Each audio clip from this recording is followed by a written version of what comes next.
Hemos comenzado el mes de octubre con el énfasis de evangelismo y misiones.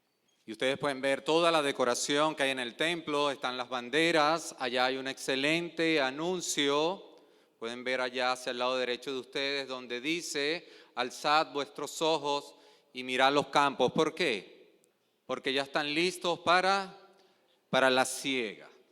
Lo que más deseo que esta decoración no esté simplemente en las paredes, sino en ¿dónde? En vuestros corazones, para que podamos entender la gran responsabilidad que podemos tener nosotros delante de Dios para poder llevar el mensaje de salvación a las naciones.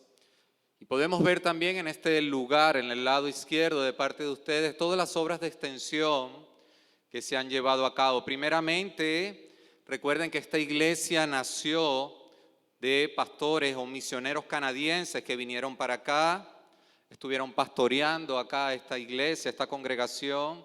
Y por último, el pastor misionero Víctor Núñez junto con su esposa Brenda pudieron cerrar el ciclo para que ahora los nativos, los nacionales, lleven adelante la obra del Señor.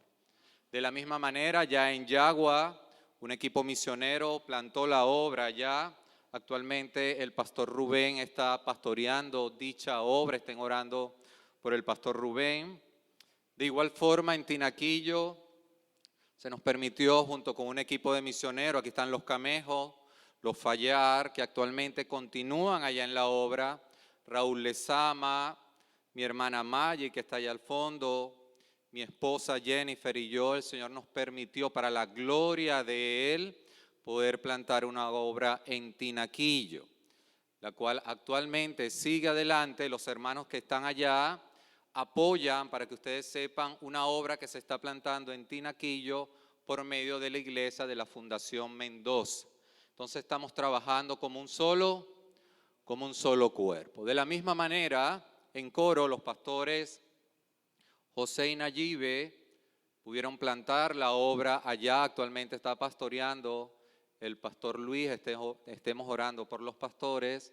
Y por último, el pastor Aristides Tobar está allá en España actualmente, un hermano que nació de esta iglesia. Él es presidente de la FIAGNE, de la Federación de Iglesias de la Alianza Cristiana y Misionera de España. En conclusión, somos una iglesia misionera. Amén. ¿Usted lo cree? Somos una iglesia misionera para la honra y gloria de Él. De tal manera que hoy vamos a estar tocando el punto de las misiones. Recuerden que las misiones siempre están en el latir del Señor.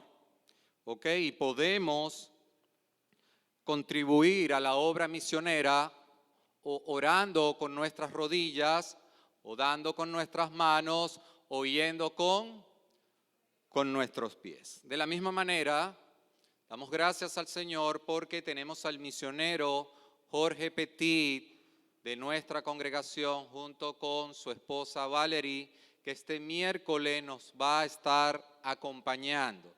De tal manera que este miércoles esperamos a toda la iglesia porque los misioneros van a estar aquí dándonos de lo que ellos han experimentado en el campo. Amén. Damos gracias al Señor por todo esto. Ahora bien, vamos en cuestión al tema de evangelismo y misiones. El tema: llegó la hora de la cosecha. El título del sermón: alzad los ojos y pregúntate qué te motiva para ir. Alzad los ojos y pregúntate qué te motiva para ir. Y quiero que vayamos al Evangelio de Mateo capítulo 9, verso 35 al 38. Yo pienso que es un pasaje que ha sido lema para las misiones y sé que Dios tiene un gran mensaje para nuestras vidas. Mateo capítulo 9, versículo 35.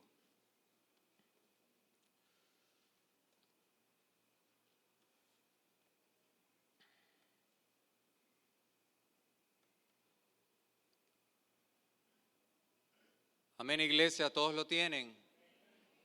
Dice la palabra inerrante, infalible de nuestro buen Dios. El título, La mies es mucha. Dice el texto.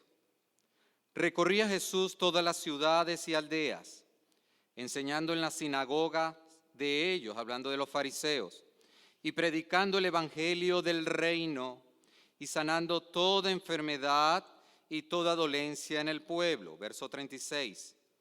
Y al ver las multitudes, tuvo compasión de ellas, porque estaban desamparadas y dispersas como ovejas que no tienen. Entonces dijo a sus discípulos, a la verdad, la mies es mucha, mas los obreros pocos. Rogad pues al Señor de la mies que envíe obreros a su mies. Incline su rostro y vamos a orar. Señor, una vez más te damos gracias, Padre. Estamos aquí, Señor, por pura gracia. Tú nos has motivado el día de hoy a venir acá, poder escuchar tu palabra en nuestros corazones. En una labor tan importante como son el evangelismo y las misiones al mundo. Te damos gracias porque somos parte de ella, Señor. Tú has decidido en tu sabio consejo que podamos ser copartícipes de la misión de Dios para la reconciliación del mundo contigo, Señor. Hoy hemos venido acá, Señor, para ser motivados por ti. Necesitamos de tu asistencia, necesitamos de tu guianza, necesitamos, Señor, a sentir como tú sientes y a ver el mundo como tú lo ves. Ayúdanos, Señor, el día de hoy, Padre, a poder alzar los ojos y tener motivaciones claras para poder ir. Te pido por las visitas, por aquellas personas que han venido por primera o segunda vez. Te pido para que ellas lleguen al conocimiento pleno de la persona y la obra de nuestro Señor Jesucristo. Para que ellas mismas, Señor, también te puedan adorar, Señor, en todo. Y puedan tener el mismo sentir de nosotros de ir y predicar el Evangelio. Trae salvación a sus almas, provee nuevos nacimientos, Señor, para que tú, Jesús, tu sacrificio sea honrado en todo, Padre. A ti sea la honra y la gloria. Lo pedimos en tu santo nombre. Amén, amén y amén. Alzad los ojos y pregúntate, ¿qué te motiva para ir? Y pienso que es imperante poder mirar hacia atrás, hacia la historia. El 15 de diciembre, y preste atención, de 1843, nace en la isla del Príncipe Eduardo del Canadá un niño con un gran llamado a la misión mundial, al mundo de Dios. Este niño menor de 4 hermanos anhelaba a los 14 años ingresar a un instituto teológico con el fin de confirmar su llamado, cosa de la cual fue cumplida por providencia divina. Fue becado y a los 21 años comenzó a pastorear una iglesia presbiteriana escocesa en su amado pueblo. A los 30 años este joven migra a los Estados Unidos de Norteamérica y expresamente comienza a pastorear la iglesia presbiteriana de Kentucky, donde luego se traslada a la iglesia presbiteriana de la famosa calle 13, ya que el corazón de este joven ardía por los migrantes de otros países que llegaban a Nueva York. Esa iglesia de la clase alta y media comenzó a recibir estos migrantes de escasos recursos, motivado al movimiento evangelizador que este humilde pastor de apenas 30 años tenía. Pero los problemas no esperaron en llegar. Una iglesia elitesca comenzó a rechazar el ministerio de este joven por la gran multitud de personas de escasos recursos que comenzaron a llegar a su congregación. Además, el llamado al evangelismo solo nacía en él y no en sus discípulos. La comodidad de las sillas atrapaban las almas de los salvos y esto no debía ser así. La misión de él como pastor, aparte de amarlos, siempre era incomodarles. Es por eso que el gran tema de que una iglesia tiene que entender, de que una iglesia que no mira hacia afuera, ¿hacia dónde va a mirar? Siempre va a mirar hacia adentro, premisa bíblica. Pero una noche, este joven en oración, fue tal su angustia que tomó un globo terráqueo, el mundo de Dios, lo apretó contra su pecho y clamó: oh Dios, úsame para la salvación de los hombres y mujeres del mundo entero, que mueren en las tinieblas espirituales sin ningún rayo de luz. A partir de esto dejó las multitudes de conferencias en que se le solicitaba y empezó a salir a las calles para llevar las buenas nuevas a todos los transeúntes. Un día, en oración al Señor, decidió dejar la iglesia a la cual pastoreaba y su comodidad para dedicarse de lleno ¿a qué? A las misiones del mundo. Decidió fundar una iglesia con ese llamado misionero que empezó con los inmigrantes de la sociedad. A los 2 años de iniciativa de esta obra, pudo organizar la Unión Misionera con el propósito de llevar el Evangelio a las naciones.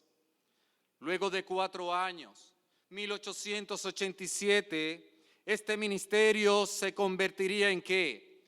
En la Alianza Cristiana y Misionera, enviando misioneros al Congo, enviando misioneros a la China y en poco tiempo a 12 países más. Su fundador, Alberto Benjamín Simpson, ¿lo conoce? ¿Lo conoce, iglesia? Amén. El sueño de este joven, la oración contestada al abrazar la misión de Dios y toda su significancia, se había convertido en las grandes motivaciones de su vida. El amor para Dios y el amor a las almas que se pierden.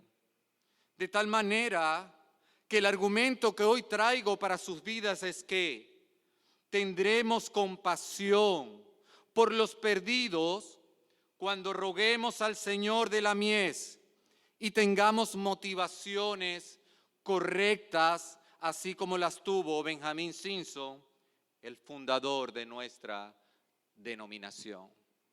Tendremos compasión por los perdidos cuando roguemos al Señor de la mies y tengamos motivaciones correctas, así como lo tuvo Benjamín Simpson, el fundador de la Alianza Cristiana y Misionera.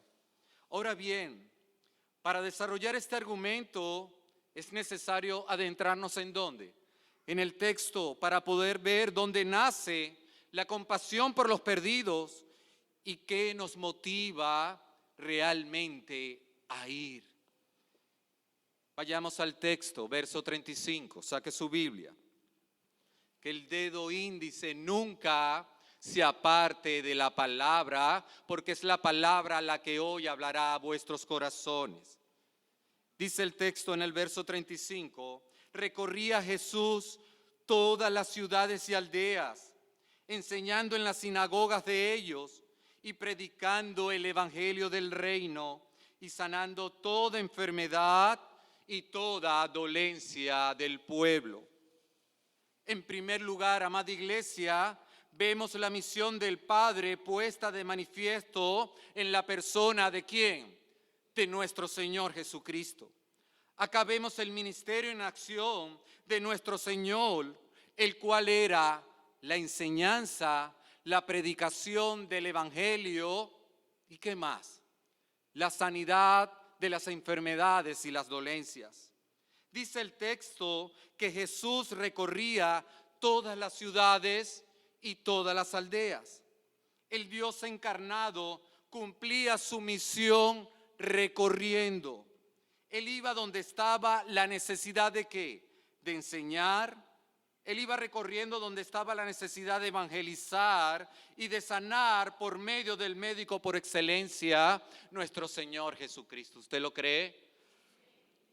Pero ¿qué cosas? Muestra el texto que Jesús recorría no solamente ciudades, sino también aldeas. Para Jesús no había sección de personas. Él iba a las ciudades donde los ricos y poderosos, donde estaban los fariseos, donde estaban los gobernantes, donde estaban las personas pudientes y muy bien educadas, con cierto nivel social, pero también ¿a dónde iba? Iba también a las aldeas, donde estaban las personas de bajos recursos económicos, los pobres bajo la óptica del mundo y quizás poco educadas. Jesús recorría todos los estratos sociales, si han de llamarse así, sin menospreciar a nadie, porque Él sabía que no es un tema de estrato social el evangelio, sino que el problema está ¿en dónde? En el corazón del hombre, que el corazón perverso, que el corazón idólatra, endurecido, rebelde a Dios y muerto en sus delitos y pecados, no depende de la cuna donde haya nacido, ni de la creencia de sus padres, sino que simplemente yace en cualquier hombre o mujer que pise este mundo. ¿Usted lo cree? No depende de la cuna, amados. Solo lo sabía muy bien el Dios encarnado. Por eso, a donde iban, sean ciudades o aldeas, enseñaba, predicaba y sanaba. Y el ejemplo tenemos con nuestro fundador, Benjamín Simpson, que dejó la alcurnia eclesiástica y elitesca de una iglesia pudiente y todos los beneficios económicos de pastorear una congregación con altos recursos económicos para ir ¿a dónde? A los estratos más bajos de inmigrantes que llegaban a su ciudad. Eso lo hizo nuestro fundador. De tal manera, amada iglesia, que el valor de un alma, sea cual sea su condición, es de alto valor para nuestro Señor. Y si para Él lo es, ¿cuánto más debe ser para nosotros? ¿Sí o no? ¿Cuánto vale un alma? ¿Se ha hecho esa pregunta? A usted y a mí no nos costó nada, a Él le costó. Le costó todo. Y eso tiene que impactar en nuestras vidas. Rompamos pues barreras, rompamos argumentos ideológicos y quizás socioeconómicos que nos impiden ir, sabiendo que todos ellos, ricos y pobres, blancos y negros, hombres y mujeres, necesitan escuchar la buena noticia del evangelio de salvación. ¿Usted lo cree? Ellos también lo necesitan. Pero dice el texto que Jesús iba a la sinagoga de los fariseos. Vea el verso 35, que Él enseñaba en la sinagoga de ellos. Para Jesús era necesario la enseñanza, didasco, de ahí es donde sale el término didáctica, capaz de ¿qué? De enseñar, al impartir conocimiento acerca de Él y del reino de los cielos. Y esto de enseñar, aunque usted no lo crea, es un tema de fe salvífica. El tema se fundamenta de la fe en el conocimiento acerca de ¿quién? De Jesús. ¿Por qué les digo esto? Porque la fe no es ciega. La fe, para que sea salvífica, necesita trabajar ¿con qué? Con la razón. Es por eso que debemos conocer lo que vamos a creer antes de poder creer. Por eso Jesús derrama el conocimiento de sí mismo al enseñar a la luz de las Escrituras su persona y su obra. Y como las profecías mesiánicas se cumplían en Él con el firme propósito de que el pensamiento de aquellas personas y nuestro pensamiento fuera transformado por medio de la enseñanza. El firme propósito era de que aquellas personas que iban a escuchar fuesen transformadas para que creyesen que Él es el Hijo de Dios. Te pregunto, ¿conoces a Jesús? ¿Conoces a Jesús, amada iglesia? La única manera, amados, que usted confíe y cree en Jesús es por medio del conocimiento en Él. El conocimiento de las Escrituras es fundamental para la fe verdadera, la fe salvífica. El asentir y creer en ese conocimiento sobre las Escrituras es fundamental para la fe dada por Dios. Es por eso que en la antigüedad, y preste atención, todo el tema de la fe verdadera se fundamentaba en 3 afirmaciones y lo ejemplificaban en un banco de sentarse con 3 patas. No sé cuántas patas tiene este banco, creo que tiene 4.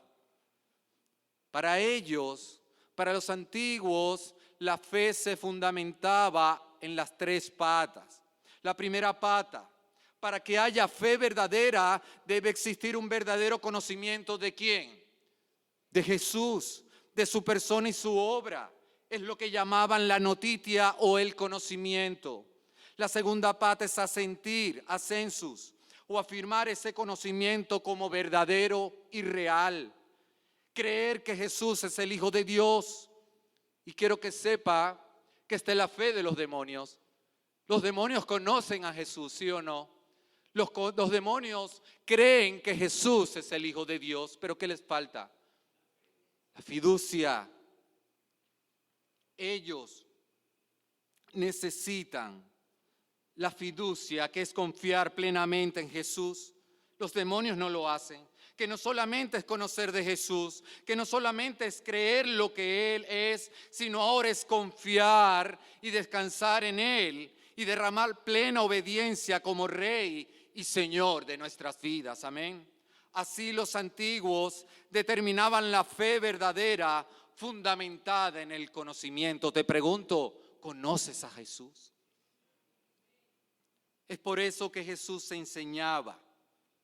Él entendía muy bien que para una fe salvífica el conocimiento es fundamental. Y predicaba el Evangelio del Reino bajo estas 3 premisas. Conozcan que yo soy el Mesías profetizado, quienes los profetas hablan de mí, y por eso apelaba a las Escrituras. Crean en mí que yo soy el Cristo y mostraré señales de sanación y milagros para que sea evidente que yo soy el único Hijo de Dios. Porque las señales que Jesús hacía era para mostrar que Él era el Dios encarnado, dar garantía de su deidad. Por eso Nicodemo, ¿se acuerdan? Le dice a Jesús en Juan capítulo 3, verso 2, Rabí, sabemos que has venido de Dios como ¿qué? Como maestro, porque nadie puede hacer estas señales que tú haces si no está Dios con él. Las señales y el mensajero debían estar amalgamadas para verificar de que Jesús era el Mesías. Conocimiento, creencia y confianza son las 3 bases de la fe verdadera y era lo que Jesús predicaba. Conózcanme a mí, crean en mí y confíen en mí. Te pregunto, ¿estas 3 verdades han calado en tu vida? ¿Conoces a Jesús? ¿Crees en Jesús y confías en Jesús? Para la salvación de tu alma, querido amigo, esto tiene que ser necesario. De tal manera, amados, que el ministerio de Jesús se resumía en enseñar, predicar el reino de los cielos y sanar enfermedades y dolencias, sin hacer acepción de personas. Y hoy es nuestro llamado también, amados hermanos. Debemos imitar el modelo de Jesús, tal cual él mismo lo dijo en Juan capítulo 20, verso 21, cuando dijo, paz a vosotros, como me envió el Padre, así yo también los envío. De tal manera que debemos enseñar, predicar el Evangelio de la reconciliación con Dios por medio de Jesucristo y cumplir con la responsabilidad social de atender las dolencias de aquellos que padecen por causa del pecado. Nuestro fundador, Benjamin Simpson, también nos da un gran ejemplo de cómo fusionar el Evangelio con la labor social. ¿Y usted cree que hay congruencia en esto? El Evangelio y la labor social.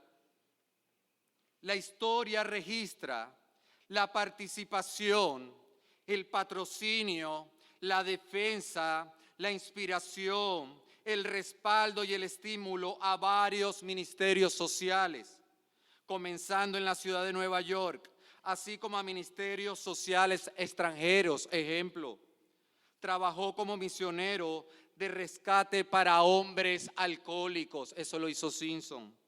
Trabajó en hospitales y prisiones, fundó orfanatos, casas de reposo para la fe y la sanación física, proveyó de alimentos y vestimenta a los pobres y necesitados, creó hospitales, dictó clases de capacitación industrial para trabajadores, programas de desempleos, alivió la hambruna en su localidad, asistió a inmigrantes, entre otros. Eso lo hizo un hombre llamado Benjamin Simpson, fundador de la Iglesia Alianza Cristiana y Misionera. Él había entendido la fusión entre el Evangelio y la labor social. Simpson sabía muy bien que el Evangelio y las misiones debían estar conectadas ¿con qué? Con hechos palpables a todo aquel que lo necesita. De hecho, el apóstol Juan lo dice: si tu hermano tiene necesidad, ¿qué más? Si tú ves a tu hermano que tiene necesidad y endureces tu corazón, ¿cómo puede morar el amor de Dios en ti? La aspiración de Simpson era atender las necesidades temporales de las personas, con la esperanza de compartir a Cristo con cada una de ellas que recibía ayudas. Esas eran motivaciones lícitas para poder llevar el Evangelio tomado de la mano con la necesidad social. Recuerden, amados, que debemos ser la sal y ser ¿qué? La luz del mundo. Te pregunto, ¿esto realmente te motiva? Motivaciones, sí, motivaciones. Y es el gran argumento que hoy he traído a la antesala de tu corazón. Tendremos, amados, compasión por los perdidos cuando roguemos al Señor de la mies y tengamos motivaciones correctas. Pero la pregunta que nace en el texto: ¿qué motivó realmente Jesús el enseñar, predicar del reino de los cielos y sanar enfermedades y dolencias? ¿Se ha preguntado qué motivó a Jesús? ¿Qué le motivó? Piense por un instante. ¿Qué motivó a Jesús a despojarse de su gloria y venir a este mundo? La gloria de Dios. Lo que motivó a Jesús a venir a este mundo fue la gloria de Dios. La motivación principal, y quiero que subraye usted esto, porque es un tema de motivaciones, amada iglesia. La motivación principal de Jesús de enseñar, predicar y sanar se fundamenta en la gloria de Dios. Y esa se logra a través de la adoración de su pueblo en todo lo que haga. cuando adoramos a Dios en pensamientos, en palabras y en acciones, glorificamos su santo nombre. El fin, y escuche bien, el fin último del evangelismo y las misiones es la gloria de Dios, la cual se logra por medio de la adoración en la vida diaria del creyente. ¿Usted lo cree? El fin último del evangelismo y las misiones es la gloria de Dios, la cual se logra por medio de la adoración en la vida diaria tuya y mía. La obra misionera, escuche bien, no es la meta final de la iglesia, lo es la adoración. Las misiones existen, ¿por qué? Porque la adoración no existe. La adoración es absoluta, no así las misiones, porque Dios es la medida final de todas las cosas y no los hombres. Las misiones se acabarán ¿cuándo? Cuando el Señor venga por segunda vez a buscarnos, a buscar a su iglesia, las misiones se van a acabar. Es por eso que las misiones es una necesidad temporal. Pero la adoración para su gloria permanece ¿hasta cuándo? Para siempre. Cuando estemos en su presencia y digamos, santo, santo, santo es el Dios Todopoderoso, el que era y el que es y el que ha de venir. ¿Usted entiende el fundamento de las misiones? Por tanto, la adoración es el combustible y la meta de las misiones. Es la meta final de las misiones sencillamente porque por medio de las misiones nosotros simplemente ayudamos a llevar a los hombres al incandescente deleite de la gloria de Dios. El objetivo de las misiones es el gozo de los pueblos en la grandeza de Dios. Y el Señor nos llama hoy a que tengamos motivaciones claras y nos muestre distintos pasajes en las Escrituras para ver si es cierto lo que el Señor desea. Dice Juan capítulo 7, verso 18, el que le habla por su propia cuenta, su propia gloria busca. Pero el que busca la gloria del que lo envió, este es verdadero y no hay en él injusticia. Jesús siempre buscó ¿qué? La gloria de Dios. Jesús nos manda también a hacer buenas obras, ¿para qué? Para que Dios sea glorificado. Dice Mateo 5, verso 16, así alumbre vuestra luz delante de los hombres, para que vean vuestras buenas obras y glorifiquen a vuestro Padre que está en los cielos. Jesús dijo que Él responde a la oración para que Dios sea ¿qué? Glorificado. Todo lo que pidas al Padre en mi nombre, lo haré para que el Padre sea glorificado en el Hijo. Juan 14:30. Me maravilla cómo el profeta Isaías da el cincelazo en nuestras vidas en el capítulo 43, verso 7, y dice, todos los llamados de mi nombre, para gloria mía los he creado, los formé y los hice. Qué maravillosa profecía de Isaías. Todos los llamados de mi nombre, para gloria mía, los he creado, los formé y los hice. Isaías 43:100.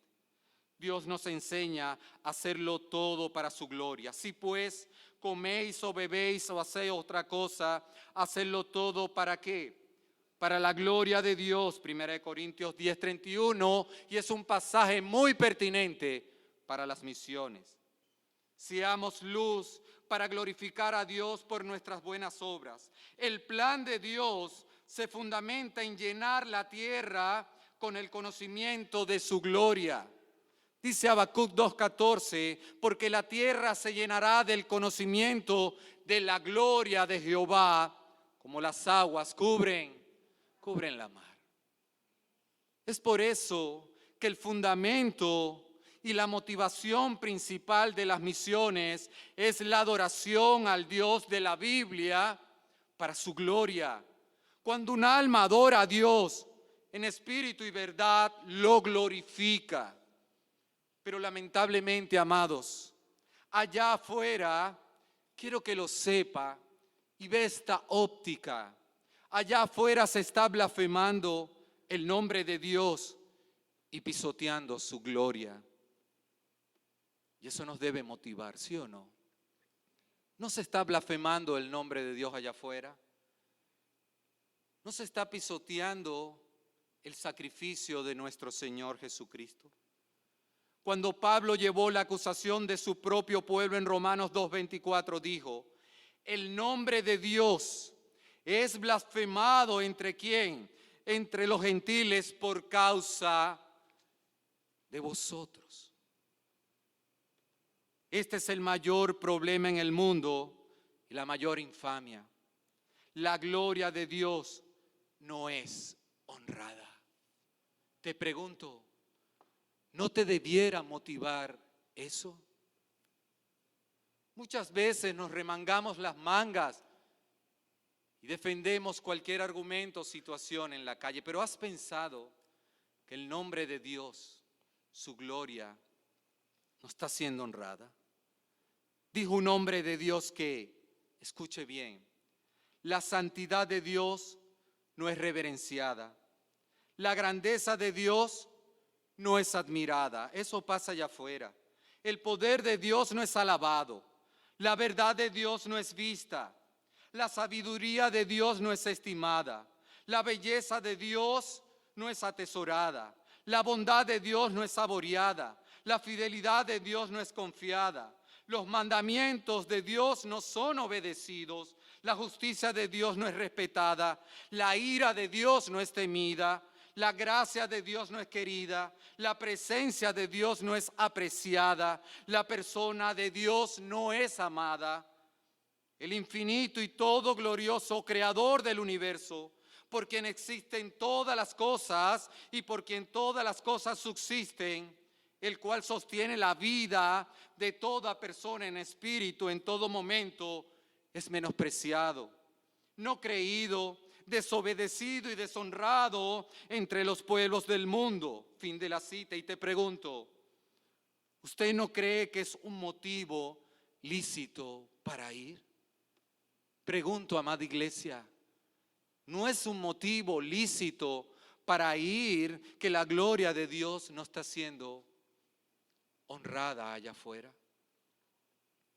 La meta principal y final de las misiones es que esta adoración se dé entre todas las naciones del mundo, que la gloria de Dios y su grandeza encuentren su fiel reflejo entre los pueblos. Amado, lo que te debe motivar a ti y a mí es la gloria de Dios manifestada en todas las naciones del mundo. Esa debe ser nuestra principal motivación. Su gloria. Amada iglesia, es su gloria. Que toda lengua y nación confiese que Jesús de Nazaret, sea el Señor de sus vidas para la honra y la gloria de Él. Su gloria, iglesia, es su gloria. Es por eso que la ley de Cristo, la ley del amor, se resume en ¿qué? Amarás al Señor tu Dios con todo tu corazón, con toda tu alma y con toda tu mente. El fundamento es el amor para con Dios y debe ser la principal motivación para ir.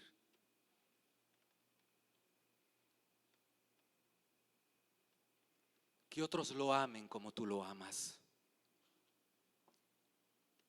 Que otros lo amen como tú lo amas.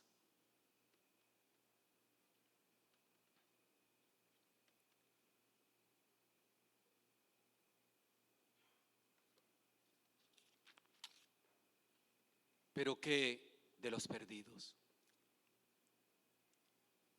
De aquellos que no glorifican a Dios. ¿Será no válido una motivación por ellos? Pregunto. ¿Será no válido una motivación por ellos? ¿Acaso no me debe motivar el tener compasión por aquellos que van al infierno sin esperanza? ¿No debe ser también esto un motivo lícito? El texto debe guiarnos a eso. Dice el verso 36, lo cual nos muestra la verdadera realidad sobre este tema. Cito, y al ver las multitudes tuvo ¿qué?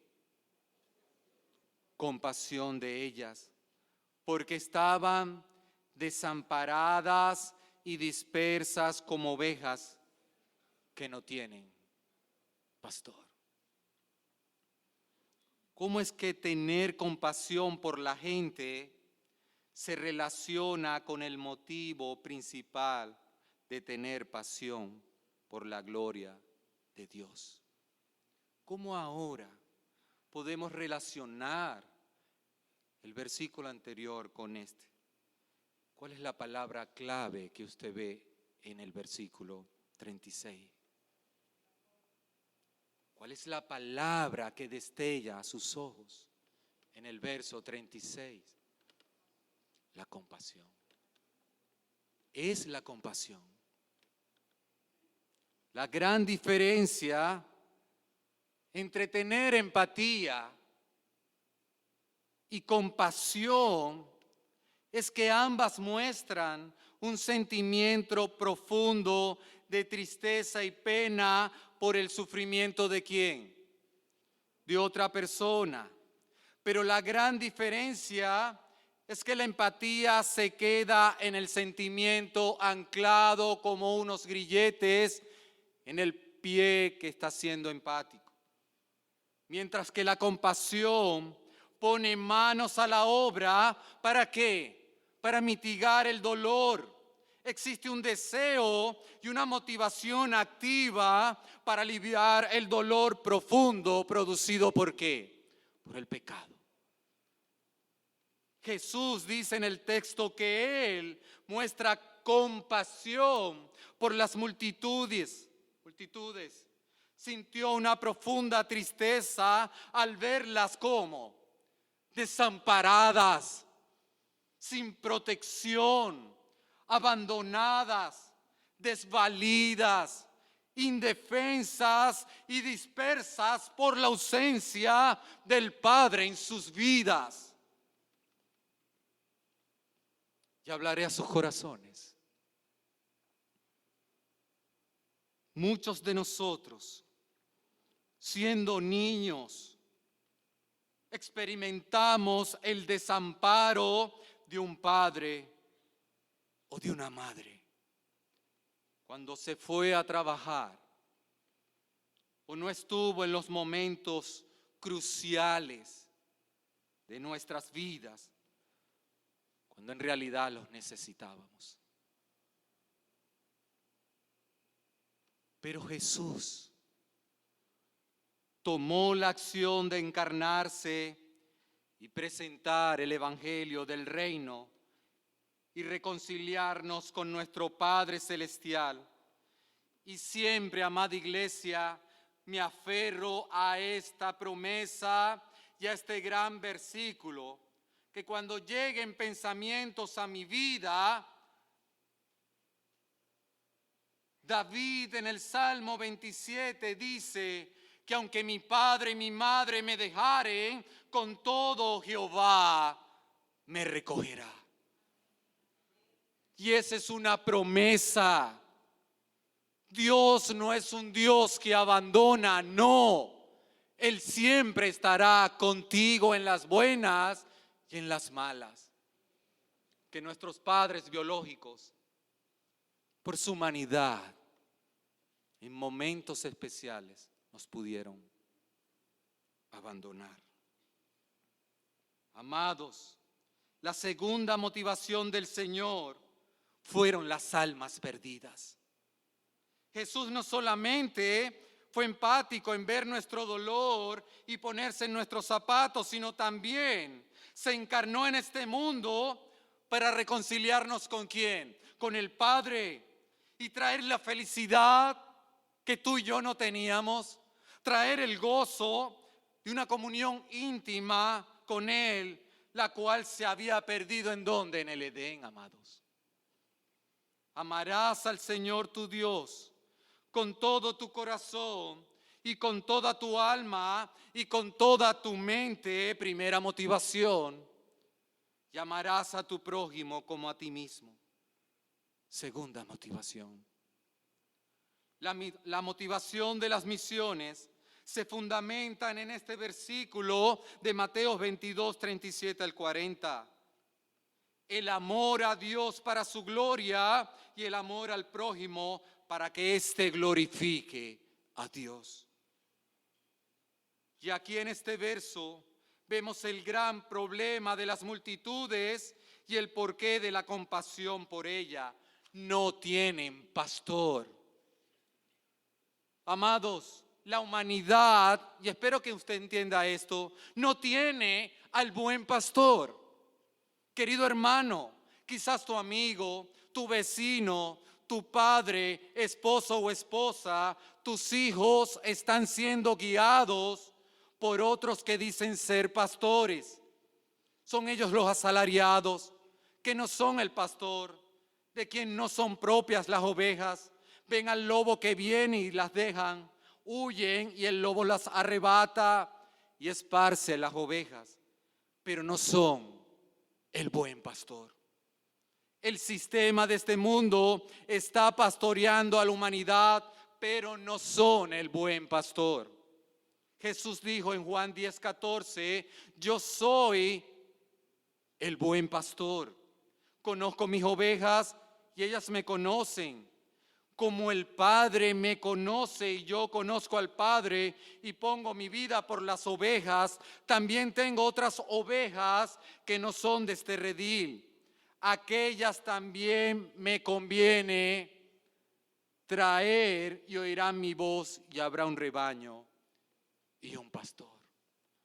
La humanidad necesita ¿a quién? A la luz, Señor del mundo, al buen pastor. Jesús nos dice que tuvo compasión, sintió dolor por ellas porque estaban desamparadas y dispersas porque no tienen al buen pastor. Aquel Jesús que te pastorea a ti y te da de comer buenos pastos y manantial celestial, ellos también lo necesitan. Ellos allá afuera no tienen al pastor que tú sí lo tienes. Y si amas a Dios, debes amar a todo ser humano hecho a la imagen del Creador, cuya diferencia entre Él y tú es que Él no adora al Señor y tú sí. En que Él es un pecador no redimido y tú eres un pecador redimido por la sangre de Jesús, es la única diferencia. En que Él no glorifica a Dios y tú sí por los méritos de Cristo. Esa es la única diferencia entre ellos y nosotros. Amados, Jesús nos muestra que el tener compasión por los perdidos es amar a Dios, porque si entendemos que la humanidad no está glorificando a Dios y lo están deshonrando porque no tienen pastor, nuestro llamado es ir allá afuera por amor al Señor y por amor a esas almas que se pierden por adorar a otros dioses con D minúscula y no adorar al Dios de la Biblia.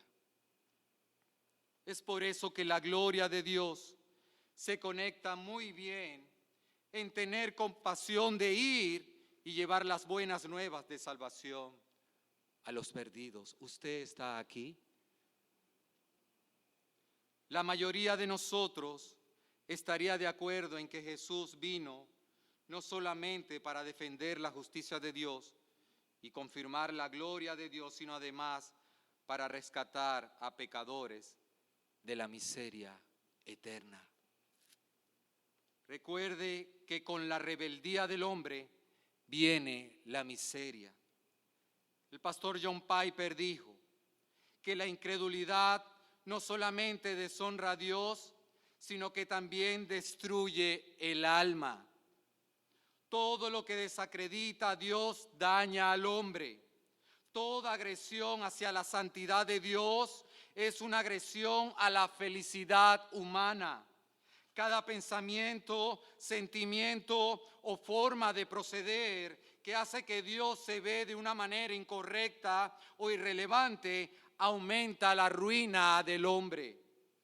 Todo lo que disminuya la reputación de Dios aumenta el sufrimiento del hombre. Fin de la cita. Por tanto, la obra misionera no solamente es motivada por una pasión para restaurar la gloria de Dios a su verdadero lugar en el alma, sino también por una pasión para rescatar a los pecadores del dolor eterno. Te pregunto, ¿tienes dolor por aquellos que tú conoces y van al infierno? No quiero hablarte de aquellos de Asia, de Norteamérica,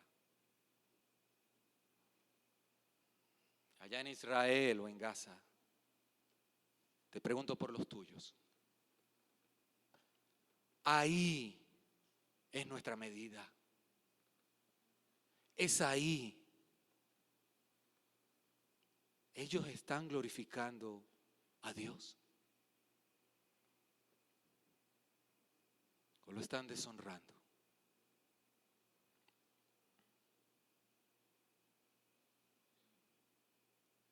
¿Hasta qué punto está cómoda tu silla y este aire está tan frío que nos permite estar ahí muy cómodamente sentados? ¿Qué de los tuyos? ¿Qué de los tuyos? Así que otra vez digo que la obra misionera no solamente es motivada por una pasión para la supremacía de Dios en todas las cosas, sino también por amor a ellos. Por lo tanto, el doble motivo de la obra misionera, la misericordia para el hombre y la gloria para Dios, es una meta coherente. Así pues, alcemos nuestra cruz y por el gozo puesto delante de nosotros, estemos dispuestos a dejar nuestras vidas para hacer que las naciones se regocijen en Dios, que te alaben, oh Dios, y glorifiquen las naciones tu santo nombre. Esas son las dos grandes motivaciones que tú y yo debemos de tener. Es por eso que afirmo que tendremos compasión por los perdidos cuando roguemos al Señor de la mies y tengamos motivaciones correctas. Jesús nos muestra ahora el iceberg del problema, el clímax del mismo. Las ovejas están sin pastor, desamparadas y dispersas. ¿Por qué? ¿Por qué? ¿Por qué es la pregunta? Dice el verso 37, porque la mies es mucha, mas los obreros poco. Las ovejas están desamparadas, sin el buen pastor, dispersas. ¿Por qué? Porque pudiéramos anclarnos en la mies. Bueno, es que la mies es mucha, pero el punto aquí radica en quién, en su iglesia, en usted y en mí. Ahí es donde debemos apuntar, porque posteriormente los versículos que vienen a posterior enfocan dónde está el problema. Y es el versículo lema para las misiones. Alzad vuestros ojos y mirad los campos, porque ya están blancos para la siega. El Señor nos recuerda, amada iglesia, que aunque los campos ya están blancos para la siega, hay pocos obreros. Jesús, en su sabio consejo, transferiría la misión de Dios ¿a quién? A su iglesia, a ti y a mí. Él es Dios, Él no necesita de nosotros. Él puede cumplir solo con la misión de redención para la humanidad, pero decidió en su sabio consejo que nosotros fuésemos copartícipes de la gran comisión. No de la gran misión de Dios de ir a ser discípulos, no, sino de la gran comisión. Y ese significa que trabajemos juntos, hombro a hombro con Él, para que las naciones glorifiquen a Dios. Amada iglesia, debemos examinarnos porque hay pocos obreros. La afirmación del Señor es clara, la mies es mucha, hay muchas almas que necesitan glorificar a Dios, pero los obreros son pocos. Y es donde hoy tú y yo debemos que examinarnos, tenemos que salir de aquí tomando decisiones para nuestras vidas. Dijo un pastor misionero, donde la pasión por Dios es débil, el celo por las misiones será débil. Las iglesias que no están centradas en la exaltación de la majestad, la belleza y la gloria de Dios, escasamente encenderán un deseo ardiente para proclamar entre las naciones su gloria. Aún los incrédulos, y eso es lo lamentable, aún los incrédulos sienten la disparidad y la no congruencia entre la audacia de nuestra pretensión de ir a las naciones y la tibieza de nuestro compromiso ¿con quién? Con Dios. Fin de la cita. Estoy convencido de que tú y yo no vamos allá afuera porque no tenemos motivaciones claras. Y hoy el Señor está hablando a nuestras vidas. Las estadísticas quizás están alarmando a las congregaciones porque cada vez más son menos los obreros y mujeres que llevan las buenas nuevas. Y yo soy firme garante en creer en la soberanía de Dios y la providencia para la salvación de la humanidad, pero también creo en la responsabilidad del hombre, la responsabilidad tuya y mía. Amén. Amados, hombres de Dios del siglo pasado, y preste atención, han hablado de las antorchas de las misiones y han preguntado, ¿quién tiene la antorcha encendida para las misiones del siglo XXI? ¿Quién tiene? ¿Qué país? ¿Qué continente hoy en el siglo XXI tiene las antorchas encendidas para las misiones?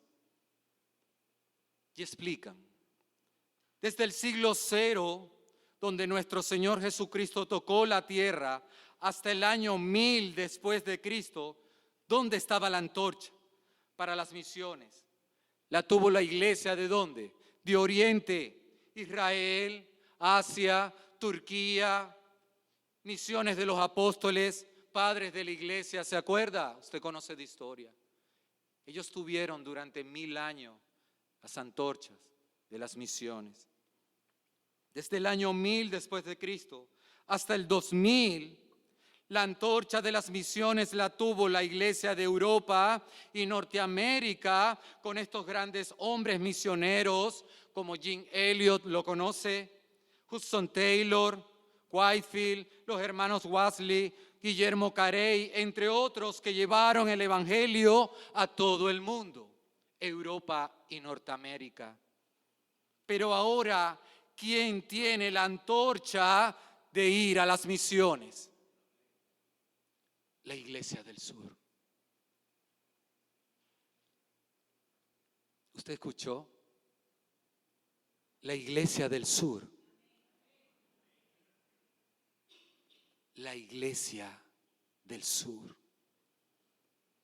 Dios está dispuesto a usarte si tú te quieres montar en la ola de Dios. Porque la antorcha, vete tu mano. No quiero hacer una alegoría, pero la antorcha la tienes tú en tu mano derecha. ¿Qué esperas? ¿Qué esperas?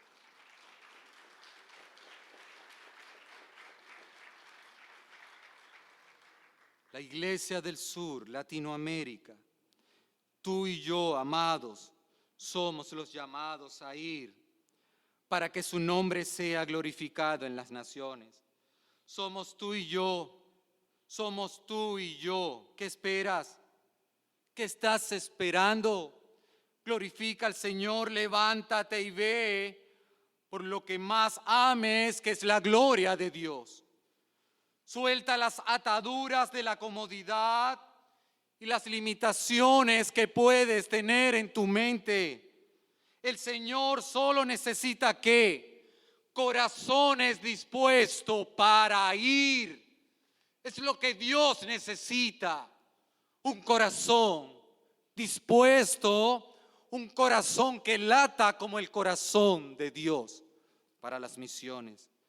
Motivaciones claras encenderán el fuego de las misiones aquí en nuestra iglesia, amados. Y finalizo con el verso 38. Es por eso que la solución al problema de un mundo sin el buen pastor y que está preparado para recibirlo a él y a su vez solucionar el problema del por qué yo y muchos no van es. ¿Cuál es la solución del verso 38? Rogad. Rogad. Rogad, amados hermanos, es rogad. Dice el verso 38, rogad pues al Señor de la mies que envíe obreros a la mies. Rogad pues al Señor de la mies. El primer interesado en este asunto de la gloria de Dios, ¿quién es? Dios mismo. El Señor le dijo a sus discípulos, rueguen al Señor de la mies para que envíe obreros a su mies. Amados, es un consuelo para ti y para mí saber que el mismo Dios está al frente de la siega, es decir, de las misiones. Es el sentir y latir de Dios que todo lo planifica y ordena para tal fin. Rogamos al Señor para que coloque en nosotros motivaciones claras para glorificar a Dios y que tengamos compasión por los perdidos. Esa debe ser nuestra oración diaria, que envíe obreros, pero que también me envíe a mí con mis dones, que nos impulse y capacite para ir y sobre todas las cosas que haya un amor ferviente por su gloria y por aquellos que aún no lo glorifican a Él. Que el amar a Dios y al prójimo cale en nuestros corazones y se encienda el fuego ardiente por las cosas del Señor. Roguemos pues al dueño de las ovejas para que seamos protagonistas junto con Cristo de la gran comisión de Dios para la humanidad, la reconciliación con el Padre por medio de nuestro Señor Jesucristo. Y me maravilla, hermano, que luego que demanda de sus discípulos que rueguen a Dios para que envíe obreros a su mies, ¿qué dice el texto posterior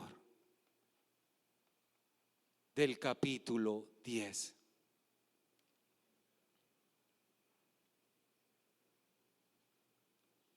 ¿Qué dice?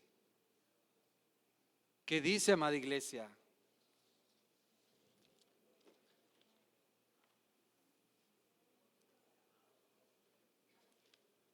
¿Qué dice el capítulo 10? Que es el versículo posterior al 38. La elección ¿de qué? de los 12 apóstoles. Jesús no se quedó de brazos cruzados. Jesús fue y rogó al Padre. Pero ¿cómo el Señor manda que oremos cuando Él debe ser el modelo para tal fin? Vayamos a Lucas capítulo 6, verso 12.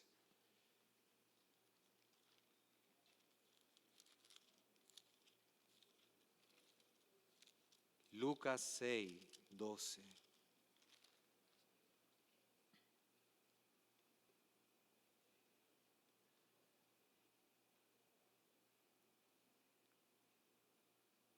La elección de los 12 apóstoles. Dice el verso 12 del capítulo 6. En aquellos días Él fue al monte ¿a qué?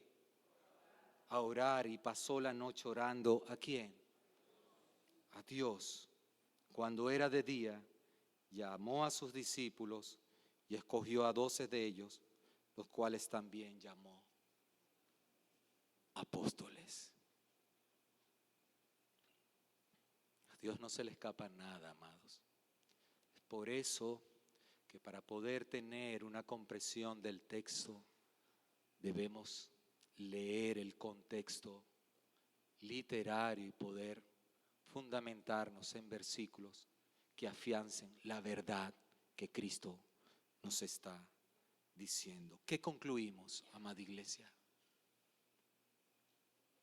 Tendremos compasión, sentiremos dolor profundo por los perdidos y accionaremos en ir cuando roguemos al Señor de la mies que nos envíe a nosotros, teniendo motivaciones correctas, donde la gloria de Dios sea nuestro fundamento y que nos lleve a lugares donde las almas moribundas sufren por ausencia del Padre.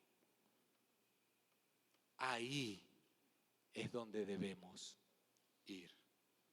Anhelo que hoy, amados, seamos desafiados a que la labor de la iglesia, ¿cuál es? Ir afuera.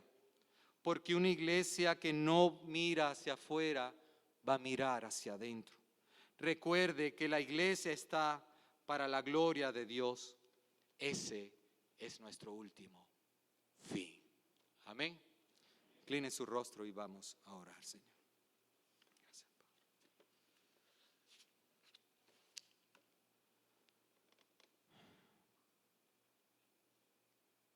Señor, te damos gracias.